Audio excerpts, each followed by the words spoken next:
नमस्कार, मैं कमलेश कबीर आपका एक बार फिर स्वागत करता हूं इस नए एपिसोड में।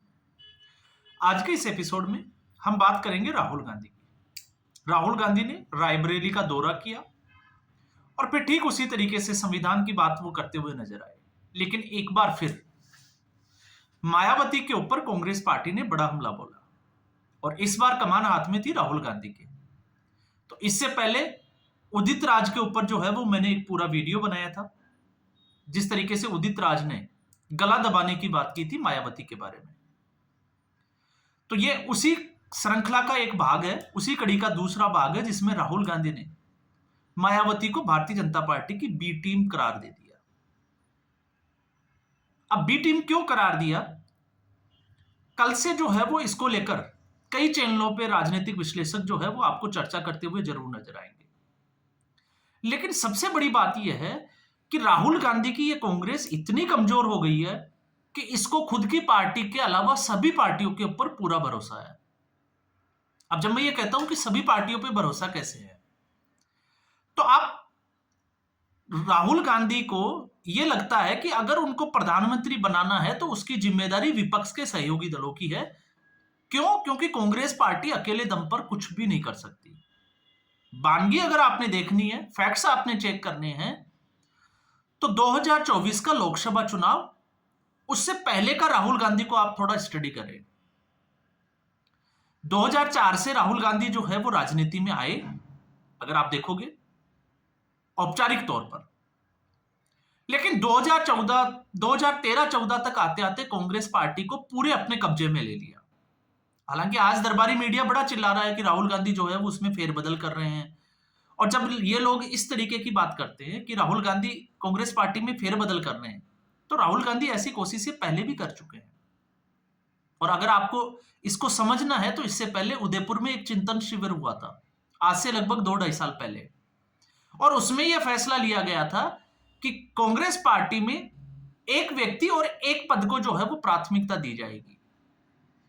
अब जब एक व्यक्ति और एक पद की बात करने वाली पार्टी, तो आप देखिए राष्ट्रीय कांग्रेस के जो अध्यक्ष है मल्लिकार्जुन खड़गे, सांसद भी है राज्यसभा के, नेता प्रतिपक्ष भी है राज्यसभा में, और साथ में राष्ट्रीय कांग्रेस के अध्यक्ष भी है।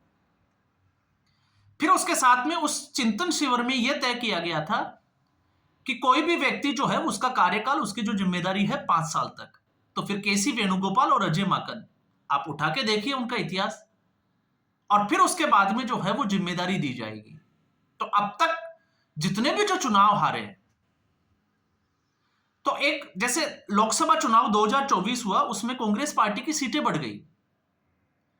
अब जो कांग्रेस पार्टी के समर्थित जो पत्रकार है, वो भले ही इसके लिए जो है वो ये कह सकते हैं कि राहुल गांधी की मॉरली बहुत बड़ी विक्ट्री थी, लेकिन सच्चाई यह है कि अगर राहुल गांधी अपने दम पर सीटों का आप आकलन करके देखोगे, तो राहुल गांधी की कांग्रेस ने सिर्फ 27 सीटें जीती थी, और पिछला जो रिकॉर्ड था वो 44 का था। तो 44 से भी कांग्रेस पार्टी की सीटें कम हुई थी। इसके अलावा जो भी सीटें कांग्रेस पार्टी के पाले में आई, वो गठबंधन की सीटें थी जो कांग्रेस पार्टी के हिस्से में आई थी, और वहां पर गठबंधन की वजह से कांग्रेस पार्टी को जीत हासिल हुई। इसके अलावा कांग्रेस पार्टी की या राहुल गांधी के पास अपनी कोई उपलब्धि नहीं है। और कांग्रेस पार्टी का क्या हश्र किया है राहुल गांधी ने, वो हम सबको पता है। लेकिन जब हम इसकी बात करते हैं, अभी जो ये चल रहा है, तो इसके ऊपर राहुल गांधी को ये लगता है कि कांग्रेस पार्टी के बस का कुछ भी नहीं है। अब ये विपक्ष को जो है वो अपने कंधों पर जिम्मेदारी लेनी चाहिए कि राहुल गांधी को प्रधानमंत्री कैसे बनाया जाए। अब ऐसी नौबत क्यों आ रखी? आपने देखा होगा, जब से राहुल गांधी लोकसभा चुनाव से निकले हैं, क्योंकि लोकसभा चुनाव में राहुल गांधी का एक बड़ा सपना था, किसी भी तरीके से चाहे पैर पकड़ने पड़े, चाहे कुछ भी करना पड़े, विपक्ष की जितनी भी जो पार्टियां हैं, क्षेत्रीय पार्टियां और राष्ट्रीय पार्टियां, वो एक हो जाएं। और एक होने के बाद में उनका मकसद था कि 50% जो वोट है उसको अपनी तरफ कर लिया जाए, ताकि भारतीय जनता पार्टी को चुनाव में हरा सके। और ऐसी स्थिति में प्रधानमंत्री का जो चेहरा है, दुल्ले राजा लालू प्रसाद यादव का, आपको वो स्टेटमेंट तो पता ही होगा, वो राहुल गांधी होंगे, क्योंकि कांग्रेस पार्टी राष्ट्रीय पार्टी है। लेकिन वो सपना पूरा नहीं हुआ। और उसके बाद में राहुल गांधी का फ्रस्ट्रेशन आपने देखा होगा, वो लगातार जो है वो इस निराशा में जिस तरीके से, चाहे वो संसद के पटल पे हो या बाहर हो, जिस तरीके की टिप्पका टिप्पणियां जो है वो करते हुए नजर आए। फिर उसके बाद में हरियाणा का विधानसभा चुनाव हार गए, उसके बाद महाराष्ट्र हार गए, और जिस दिल्ली में वो रहते थे उस दिल्ली में जीरो थे और जीरो ही रह गए। तो 2014 के बाद में, आप 2014 से पहले तो कांग्रेस पार्टी की सरकार थी, लेकिन तब तक कांग्रेस पार्टी की कमान राहुल गांधी के पास नहीं थी, सोनिया गांधी के पास थी। और जब से राहुल गांधी के पास कमान आई है, जिस दिल्ली में राहुल गांधी रह रहे हैं, जब बात आती है ना कि पनौती कौन है, तो इस देश में सबसे बड़ा पनौती अगर देखें कांग्रेस पार्टी के लिए तो वो राहुल गांधी है। कि 2014 के बाद में लोकसभा चुनाव हो या विधानसभा चुनाव हो, लगातार कांग्रेस पार्टी जीरो के ऊपर चल रही है, उससे वो बाहर निकल ही नहीं पा रही है। और फिर ऐसे में अब जब आने वाले चुनाव बिहार, फिर उसके बाद में जो है वो 2027 में उत्तर प्रदेश के चुनाव आएंगे, तो आपको पता होगा कि इस वक्त जो है वो मायावती को कटघरे में खड़ा किया जाए। तो एक चीज जो है वो मायावती, वो भी अपनी राजनीतिक दल लेके चलती है, और मायावती के साथ में आज भी अगर आप देखोगे तो एक विपक्ष की जो इस वक्त जिस तरीके से एक सोच, एक नजरिया हुआ है मुसलमानों को लेकर, और फिर उसके बाद में अब जो है वो दलितों के ऊपर भी शिफ्ट हो रहा है कि किसी भी तरीके से दलित वोटर जो 1990 के बाद में कांग्रेस पार्टी के हाथ से निकल कर चला गया, उसको वापस कैसे हासिल किया जाए। अब ऐसी स्थिति में भले ही मायावती के पास जो है वो बहुत कुछ अभी उत्तर प्रदेश की राजनीति में नहीं है, लेकिन फिर भी मायावती 10% से ऊपर जो है वो दलित वोटर अपने साथ लेकर चलती है। तो दलितों में, अगर दलितों का सबसे बड़ा नेता अगर इस देश में कोई है अभी भी, चाहे बहुजन समाजवादी पार्टी जो है वो कितनी ही कमजोर हो गई हो, लेकिन आज भी वो नेता के रूप में मायावती नजर आती है। तो क्या मायावती ने ठेका ले रखा है राहुल गांधी का प्रधानमंत्री बनाने का, या फिर राहुल गांधी जो है वो ये चाहते हैं कि मायावती जो है वो उनके खिलाफ मजबूत होकर चुनाव लड़े, ताकि उत्तर प्रदेश के समीकरण जो है वो कुछ बदल जाए। क्योंकि उत्तर प्रदेश के समीकरण अभी इस तरीके के हैं फिलहाल, जिस गठबंधन में राहुल गांधी हिस्सा है अखिलेश यादव के साथ में, तो अखिलेश यादव के साथ में राहुल गांधी का जो मुस्लिम वोटर था वो अखिलेश यादव के साथ चला गया, इसलिए लोकसभा चुनाव में समाजवादी पार्टी की जो सीटें हैं वो बढ़ गई।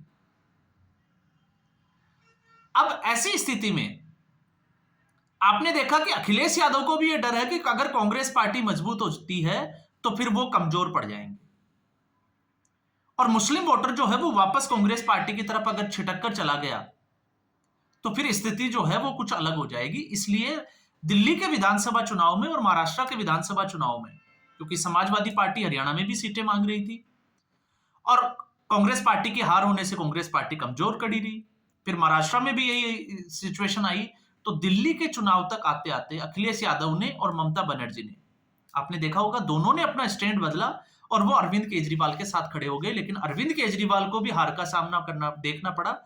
और लेकिन स्थिति में यहां पर अगर आप कांग्रेस पार्टी की, तो कांग्रेस पार्टी जो है वो, उसके ऊपर आरोप लगाए गए कि कांग्रेस पार्टी की वजह से भारतीय जनता पार्टी को दिल्ली में सत्ता मिली।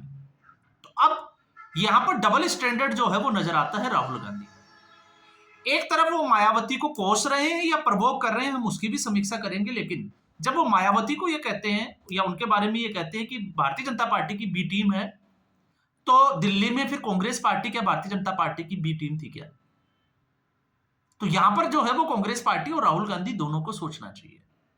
और जब हम बात करते हैं कि मायावती वो कांग्रेस पार्टी के साथ नहीं आएगी, वो हो सकता है समाजवादी पार्टी के भी साथ नहीं आए, और क्यों नहीं आए उसकी वजह भी बहुत सारी है, क्योंकि बहुजन समाजवादी पार्टी के साथ में मुलायम सिंह यादव की जो पार्टी थी उसके साथ तो खैर वो नहीं आई, क्योंकि 1995 में काशीराम वाला, या हम कहें कि उसके बाद में जो गेस्ट हाउस कांड हुआ था वो सबने देखा।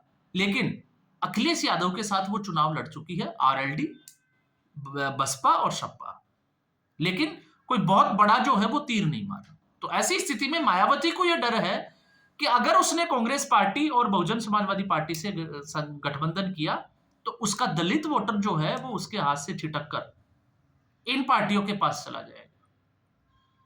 तो यहां पर एक तो हुई ये वाली बात। दूसरा, अब राहुल गांधी या तो ये चाह रहे होंगे कि किसी भी तरीके से मायावती को प्रवोक किया जाए, गुस्सा दिलाया जाए, ताकि वो मजबूत होकर चुनाव लड़े। और मजबूत अगर वो चुनाव लड़ती है तो फिर वो भारतीय जनता पार्टी के वोट बैंक का कुछ हिस्सा जो है वो अपनी तरफ कर सकती है।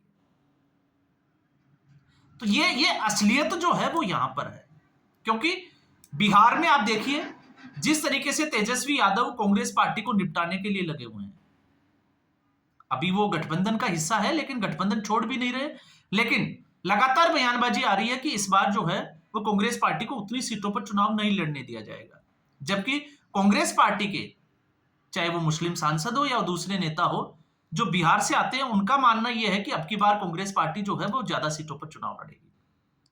तो आरजेडी जो है वो पहले ही क्लियर कर चुकी है कि अगर पिछले चुनाव में आरजेडी 100 सीटों पर चुनाव लड़ती या हम कहें कि जो सीटें उनके पास थी उससे ज्यादा सीटों पर अगर चुनाव लड़ती, मैं गलत बोल गया यहां पे थोड़ा सा 100 वाला, तो शायद उनकी सीटें जो है वो 100 के आसपास चली जाती और वो सरकार बनाने के लिए अपना जो है वो कदम बढ़ा सकते थे और तेजस्वी का सपना भी पूरा हो सकता था।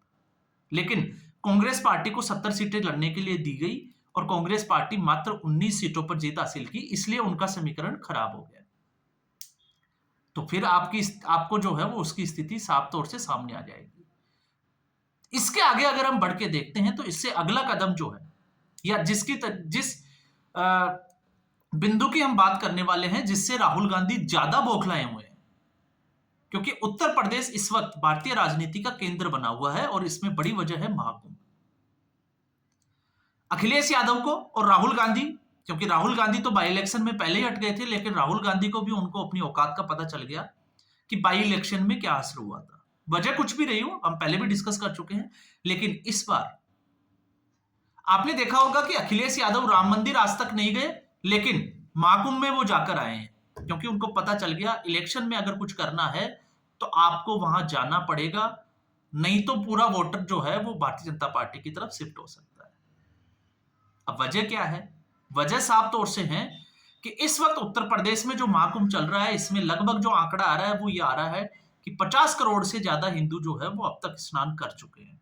मैं 60 करोड़ पे नहीं जा रहा, मैं 50 करोड़ की बात कर रहा हूं। और 50 करोड़ जो हिंदू महाकुंभ जा रहे हैं वो अयोध्या भी जा रहे हैं, काशी भी जा रहे हैं और मथुरा भी जा रहे हैं। तो ऐसी स्थिति में जो हिंदू जागृति का एक माहौल बना है और सनातन जागरण, दोनों हम बात कर सकते हैं, तो इन सभी पार्टियों को यह डर है कि आने वाले समय में अगर ये वोटर एकमुश्त होकर भारतीय जनता पार्टी की तरफ चला गया तो फिर इनके अस्तित्व का क्या होगा। और राहुल गांधी अब युवा तो रहे नहीं, क्योंकि कांग्रेस पार्टी भले कितना ही कहे कि राहुल गांधी युवा है, लेकिन 55 साल की उम्र हो गई और आने वाले 10 से 15 साल तक अभी तक जो है वो कांग्रेस पार्टी का कोई दूर दूर तक नजर भी नहीं आ रहा। अगर हम दूरबीन लेके भी देखेंगे तो कांग्रेस पार्टी में ऐसी स्थिति जो है वो होती हुई दिखाई नहीं दे रही। क्यों नहीं हो रही वो आप सभी को पता है कि कांग्रेस पार्टी की संगठन स्तर पर और जो नेतृत्व का जो स्तर है उस पर क्या स्थिति बनी हुई है। तो अगर कांग्रेस पार्टी को वापस खड़ा होना है तो कम से कम 10 से 15 साल चाहिए, और ऐसी स्थिति में राहुल गांधी तब तक जो है वो आप अंदाजा लगा सकते हैं कि 70-75 साल के हो जाएंगे। तो उनको लगता है कि अब जो है वो अगर उनको अपना सपना पूरा करना है तो ये सपना जो है वो कांग्रेस पार्टी तो नहीं कर सकती, विपक्ष की पार्टियों को ये जिम्मेदारी लेनी चाहिए कि राहुल गांधी को प्रधानमंत्री कैसे बनाया जाए। तो क्या आप सवाल खड़ा हो जाता है, क्या विपक्ष की पार्टियां ये जिम्मेदारी अपने कंधों पर लेने के लिए तैयार है कि राहुल गांधी को किस तरीके से प्रधानमंत्री बनाया जाए? दूसरा, महाकुंभ के अलावा अगर हम बात करें तो आपने देखा कि कांग्रेस पार्टी की जो सपोर्टर थी, आपने शीतकालीन सत्र देखा था, शीतकालीन सत्र तक जो है वो विदेशी ताकतें जो थी वो लगातार राहुल गांधी का सपोर्ट कर रही थी, लेकिन अब उनके ऊपर एक के बाद एक ताले और लगते जा रहे हैं, चाहे वो जो बाइडेन की सरकार का जाना हो, हिंडनबर्ग का जो है वो बोरे बिस्तर समेटना हो, जॉर्ज सोरोस का जो है वो भाग जाना हो, तो तमाम तरह की अब जो बाहरी ताकतें जो सपोर्ट कर रही थी कांग्रेस पार्टी को, अब उनकी दुकानों पर भी ताले लग गए या हम कहें कि बंद हो गई है। इस कारण भी जो है वो राहुल गांधी और उसकी कांग्रेस पार्टी बुरी तरीके से जो है वो बौखलाई हुई है, इसलिए वो किसी भी हद तक जाकर जो है वो इस तरीके की बयानबाजी कर सकती है। तो आप समझ सकते हैं राहुल गांधी की मजबूरी। तो आज के एपिसोड में बस इतना ही। उम्मीद करूंगा वीडियो एपिसोड आपको पसंद आया होगा। वीडियो को लाइक करें, शेयर करें, चैनल जरूर सब्सक्राइब करें। धन्यवाद।